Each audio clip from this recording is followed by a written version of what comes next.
এসেছি। আজকে এখান থেকে একটা মেসেজ দিচ্ছি, ভালো করে শোনেন। মুসলমান কারোর ফাঁদে পা দেবেন না, কোন অশান্তিতে পা দেবেন না, এগিয়ে যাবেন না, এটা আপনাদের কাছে সতর্ক করে যাচ্ছি। কত মনে থাকবে না ভুলে যাবেন, কত মনে থাকবে না ভুলে যাবেন, ভুলবেন না, মনে রাখবেন। কারণ আল্লাহ একজন আছেন, তিনি সমস্ত চক্রান্তকারীদের চক্রান্তকে ধূলিসাৎ করে দেবেন। আল্লাহর চক্রান্তর কাছে সমস্ত চক্রান্তকারীদের চক্রান্ত ফেল। কথা ঠিক না ভুল? জি, আমাকে যদি এক চড় মারেন, আপনারা কেউ একজন এসে আমাকে দু লাঠি চাপিয়ে দিলেন, আমার বাড়ি যদি এলাকায় হয়, তাহলে আমার অভিভাবক এসে বলবে মারলি কেন, বলবে কি বলবে না?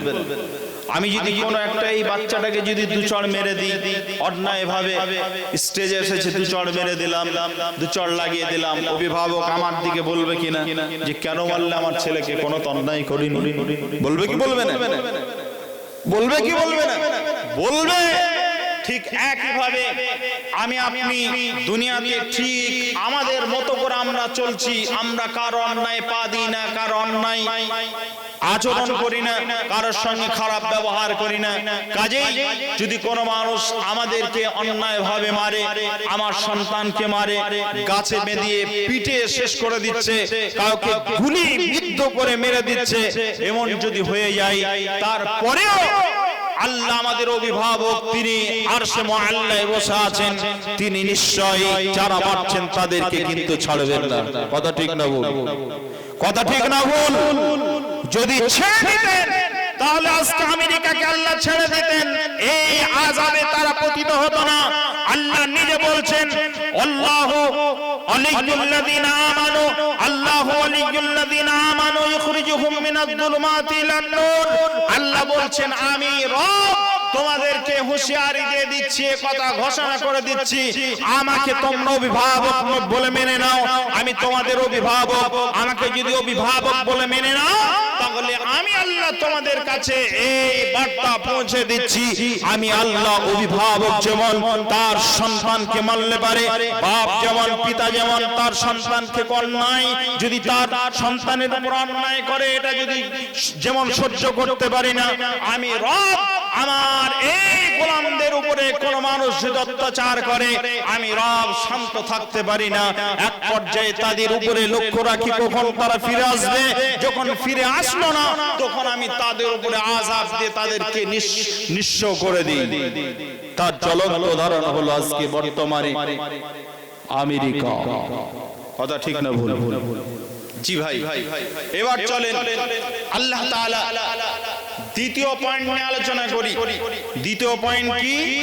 আল্লাহ রাব্বুল আলামিন বলেন, দ্বিতীয় পয়েন্ট হলো, মুসলমান যখন দুনিয়ার উপরে অধিক ভালোবাসা অর্জন করবে, হুব্বুদ দুনিয়া কারাহিয়াতুল মাউত, মুসলমান যখন মৃত্যুকে ভয় পাবে না, মুসলমান যখন মৃত্যুকে ঘৃণা করবে, মৃত্যুর কথা যখন স্মরণ রাখবে না, যখন তারা দুনিয়ার মহব্বতে পড়ে যাবে, বিশ্বনবী বলছেন, তখন আমি আল্লাহ তাদের উপরে রাগান্বিত হয়ে যাই, তখন আমার জিম্মা তাদের উপরে আর থাকে না, আমি আল্লাহ রাব্বুল আলামিন তাদের কাছ থেকে আমার রহমতের দৃষ্টিকে তুলিয়ে নিই।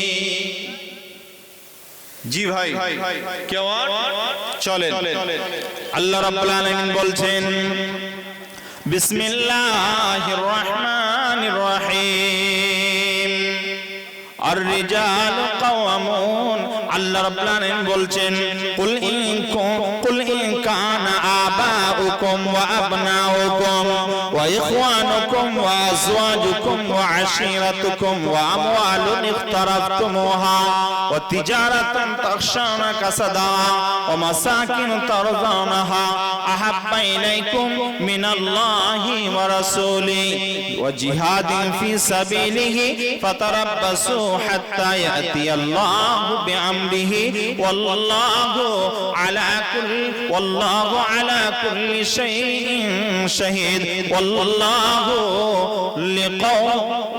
আল্লাহ রাব্বুল আলামিন বলছেন কুল ইন কানা আবাউকুম, আল্লাহ বলছেন আমি রব তোমাদেরকে বলছি হে নবী তুমি এই কথাটা বলে দাও কুল ইন কানা আবাউকুম, যদি আমার এই গোলামের দল তারা আটটা জিনিসকে যদি মহব্বত করে, তারা যদি দুনিয়ার প্রতি মহব্বত ভালোবাসা যদি অর্জন করে, আমি আল্লাহ রাব্বুল আলামিন তাহলে তাদের কাছে আমি এই ঘোষণা দিয়ে দিচ্ছি, শুনে না কি ঘোষণা। আল্লাহ বলছেন ওই আটটা জিনিসের প্রতি যখন মহব্বত বেড়ে যাবে, আটটা জিনিস কি কি আল্লাহ বলছেন কুল ইন কানা আবাউকুম, এক নম্বরে যখন আমার এই গোলামের দল, আমার এই পৃথিবীর গোলাম যখন তাদের বাপের প্রতি মহব্বত বাড়িয়ে দেবে, কুল ইন কানা আবাউকুম ওয়া আবনাউকুম, আর যখন তারা তাদের নিজের সন্তানদের উপরে মহব্বত বাড়িয়ে দেবে, ওয়া ইখওয়ানুকুম, আর যখন তারা নিজের ভাইদের প্রতি মহব্বত যখন তাদের বেড়ে যাবে, ওয়া আবনাউকুম ওয়া ইখওয়ানুকুম ওয়া আজওয়াজুকুম, আর যখন তাদের স্ত্রীদের প্রতি তাদের মহব্বত বেড়ে যাবে। কি হলো? এক নম্বরে বাপের প্রতি মহব্বত, দুই নাম্বার ভাইয়ের প্রতি সন্তানের প্রতি মহব্বত, তিন নম্বরে নিজের ভাইয়ের প্রতি মহব্বত, চার নম্বরে নিজের স্ত্রীর প্রতি মহব্বত,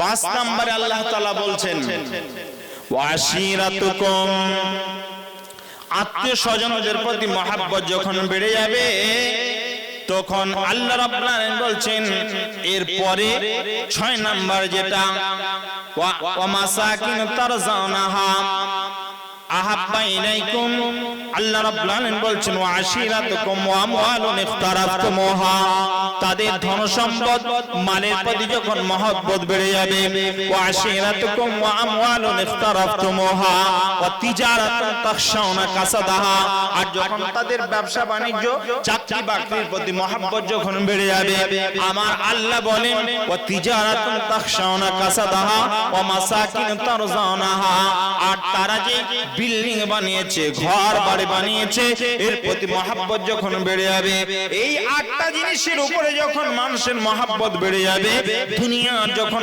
তাদেরকে গ্রাস করে নেবে, এই আটটা জিনিস হলো দুনিয়ার বিষয়, বাপ আপনার বাপ সন্তান, পিতা সন্তান, ভাই স্ত্রী, আত্মীয় স্বজন, মাল ধন, আর আপনার ব্যবসা বাণিজ্য, ঘর বাড়ি, এই আটটা জিনিসের প্রতি যখন মহব্বত বেড়ে যাবে, আমার আল্লাহ বলছেন শুনে নাও ও মাসাকিন তারজাউনাহা আহাব্বা ইলাইকুম মিনাল্লাহি ওয়া রাসূলিহি, আহাব্বা ইলাইকুম মিনাল্লাহি ওয়া রাসূলিহি ওয়া জিহাদিন ফি সাবিলিহি, শুনে নাও এই আটটা জিনিসের মহব্বতকে একদিকে রেখে দাও, আর তিনটা জিনিসের মহব্বত আর একটা দিকে রেখে দাও। একটা জিনিসে আপনাদের কাছে প্রত্যেকের কাছে এই অনুরোধ রাখছি, প্রত্যেকে একটা তারা জমিন, একটা ডানি পাল্লা নেন, একটা ডানির কাঁটা এভাবে ধরে নেন, দুটি পাল্লা থাকবে, একটা ডানে থাকবে একটা বাঁয়ে থাকবে, এই আটটা জিনিসকে বাঁয়ের পাল্লাতে রেখে দেন, আর আল্লাহ বলছেন আহাব্বা ইলাইকুম মিনাল্লাহি, এক নম্বরে আল্লাহর মহব্বতটা ডানের পাল্লাতে রেখে দাও, দুই নম্বরে বলছেন ওয়া রাসূলিহি, রাসূলের মহব্বতটা ডানের পাল্লাতে রেখে দাও, আল্লাহ রাব্বুল আলামিন বলছেন দুই নাম্বার গেল, আর তিন নম্বরে আল্লাহ রাসূল আল্লাহ তাআলা বলছেন আহাব্বা ইলাইকুম মিনাল্লাহি ওয়া রাসূলিহি ওয়া জিহাদিন ফি সাবিলিহি, আর তিন নম্বরে যে মহব্বতটা ওটা হলো তোমাদেরকে আল্লাহ যখন ডাক দেবেন বান্দারে তোমরা এসো এসো, তোমাদের দুনিয়া ছেড়ে এখন চলে এসো জিহাদের ময়দানে, তোমাদেরকে জিহাদ করার জন্য ডাক দেওয়া হচ্ছে, অতএব তোমরা জিহাদের ময়দানে এসে উপস্থিত হও। এই ডাক যখন দেওয়া হবে তখন তোমরা সব কিছু ছেড়ে দিয়ে জিহাদের ময়দানে গিয়ে উপস্থিত হবে। যদি এটা করতে পারো, এই তিনটে মহব্বত, আল্লাহর মহব্বত, রাসূলের মহব্বত, আর জিহাদ করার জন্য আল্লাহ রাব্বুল আলামিন ডাক যেটা দিয়েছে জিহাদের প্রতি মহব্বত, এই তিনটে মহব্বতকে তুমি ডানের পাল্লাতে রেখে দাও। এবার তোমার হাতে যে তারাজু দেওয়া হয়েছে, যে ডানেটা দেওয়া হয়েছে, ওই ডানেটাকে এভাবে তোমরা তোলো, তবে সতর্ক হয়ে যাও, তোলার আগে আমি রব তোমাদেরকে বলছি শুনে নাও, এদিকে আটটা জিনিসের প্রত্যেকটা জিনিসের ওজন হলো 1 পণ করে 8 মন। আর এদিকে যে জিনিসটা রয়েছে তিনটা জিনিস ডানের পাল্লাতে, আল্লাহর মহব্বত, রাসূলের মহব্বত, জিহাদের মহব্বত, এগুলোর একটার ওজন হলো 1 কুইন্টাল করে 3 কুইন্টাল। একটা জিনিসের ওজন হলো 1 কুইন্টাল, অতএব তিনটা জিনিস রাখা হয়েছে, এর ওজন হলো 1 কুইন্টাল করে 3 কুইন্টাল। এবার তোমরা ইনসাফের সহিত ডানিটা তোলো, কোন দিকে তোমাদের মহব্বত বেশি আছে বলো। জি ভাই, 3-এর পাল্লা বেশি ভারী না 8-এর পাল্লা বেশি ভারী? কে লোগো চাচা? চাদর হারিয়ে গেছে। চাদর হারিয়ে গেছে, কি করে চাদর হারালো গো? চা খেয়ে আসেন, চা খেয়ে আসেন, মাথা ঠান্ডা হয়ে যাবে, চাদর পেয়ে যাবে। চাদর কেউ পেলে পারে দিয়ে দেবে। জি ভাই, যেটা বলছিলাম শোনেন, আমার দিকে ধ্যান দেন। আমি বলছি বামের পাল্লাতে 8টা জিনিস আছে, এক একটা জিনিসের ওজন হলো 1 মন করে 8 মন। এই বামের পাল্লাতে 8 মন চাপিয়ে দেওয়া হয়েছে, আর ডানের পাল্লাতে প্রত্যেকটা জিনিস, 3টে জিনিস রাখা হয়েছে, একটার ওজন হলো 1 কুইন্টাল। 3টা জিনিস রাখা হয়েছে, 3টা জিনিসের ওজন হবে 3 কুইন্টাল। এবার আপনারা ইনসাফের সহিত ডানিটা তুলেন, ওজন শুরু করেন। কোনটার পাল্লা বেশি হলো বলেন আপনারা? 8-এর পাল্লা না 3-এর পাল্লা? কথা বলেন। প্রকৃত 3-এর পাল্লা বেশি ভারী না 8-এর পাল্লা বেশি ভারী? জি, 3-এর পাল্লা দেখতে পাচ্ছি, প্র্যাকটিক্যালে কি তাই আছে না নেই? বাপের মহব্বত বেশি আছে না আল্লাহর মহব্বত দিলে বেশি আছে?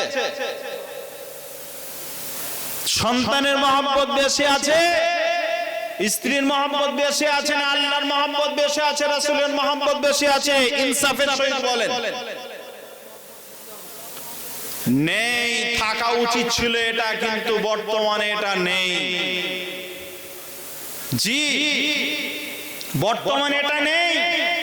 উচিত ছিল আল্লাহর মহব্বত, রাসূলের মহব্বত, জিহাদের মহব্বত বেশি হওয়া, মুসলমানের এটাই বেশি হওয়া উচিত ছিল, কিন্তু আল্লাহ বলছেন এটা নেই।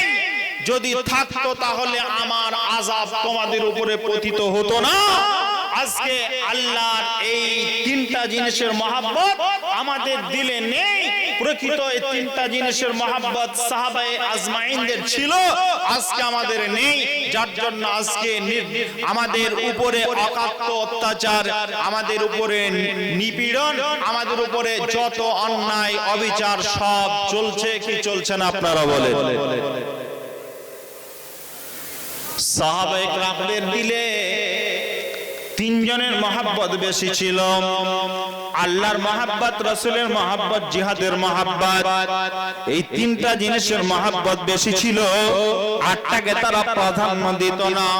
এইজন্য কোন মানুষ যদি মসজিদে নামাজ পড়তে যেতেন, কোন সাহাবী মসজিদে গেছেন, তাহলে বাড়িতে কেউ এসে যদি জিজ্ঞাসা করত বাড়িতে আছেন নাকি, বাড়ি থেকে যদি ছোট বাচ্চা এসেছে, কাকে ডাকছেন? আব্বুকে। জি হ্যাঁ ডাকছি আব্বুকে। তোমার কোথায় গেছে? বলছে মসজিদে গেছে। কখন আসবে? জানি না। কি বলতো? জানি না। আবার যদি কোন সাহাবীর খোঁজে এসেছেন, কোথায় গেছে তোমার বাপ? বলতো বাজারে গেছে। কখন আসবে? এই গেছে, এখনই চলে আসবে। বাজারকে ঘৃণা করতেন, বাজারকে মহব্বত করতেন না, চায়ের দোকানে সময় নষ্ট করতেন না।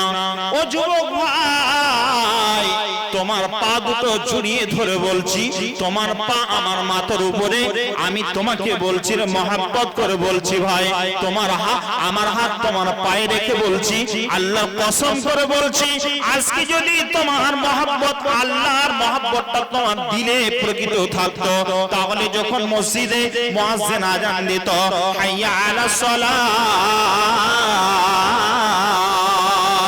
হাইয়া আলাল ফালাহ, এলাকার প্রতিটা মসজিদে আযান হয়ে গেল, জোহরের আযান হলো, জোহরের আযান আপনি শুনতে পেলেন, নামাজে গেলেন না, আসরের আজান হয়ে গেল, প্রত্যেকটা মসজিদে আসরের আজান হলো, আপনি আসরের নামাজ পড়তে গেলেন না, মাগরিবের সময় মুয়াজ্জিন আজান দিচ্ছে, আয় রে আয় গোলামের দল, জোহরে আসিস নি, আমি অত রাত তোর দিকে আমি এখনো পর্যন্ত নারাজ হইনি, আসরও আসিস নি, আমি নারাজ হইনি, এখন চলে আয়, চলে আয়, মাগরিবে চলে আয়, মাঠে ছিলি জোহরের সময়, তুই কাজে কামে ছিলি আসরের সময়, খাবার খেতে ব্যস্ত ছিলি, সংসারের কাজে ব্যস্ত ছিলি, এখন তো আর সময় নেই, ওগুলো নিয়ে তুই ব্যস্ত নেই, এখন রয়েছিস কি নিয়ে, এখন তুই খেলা নিয়ে ব্যস্ত আছিস, বন্ধুর সঙ্গে গল্প করছিস, ক্যারাম নিয়ে বসেছিস, তাস নিয়ে বসেছিস, আজকে হিসাব নিয়ে এখন বসেছিস, আয় আয়, এটা একটু সময় পর করা যাবে, এখন তোকে আর একবার আসান দিয়ে আমি ডাক দিচ্ছি, রে গোলাম একবার এই দিকে নজর করে দেখ, আপনার মসজিদের মুয়াজ্জিন যে আজানটা দেয়, ওটা মুয়াজ্জিনের বাবার কথা নয়, ওটা তার দাদার কথা নয়, মুয়াজ্জিন যে কথাগুলো বলে এগুলো তার বংশের কোন মানুষের কথা নয়, এলাকার আপনার প্রধানের কথা নয়, আপনার প্রধানমন্ত্রী মুখ্যমন্ত্রীর কথা নয়, ওগুলো আল্লাহ তার রাসূলকে স্বপ্নের মাধ্যমে দিয়েছেন। অতএব এই শব্দগুলো যদি আমরা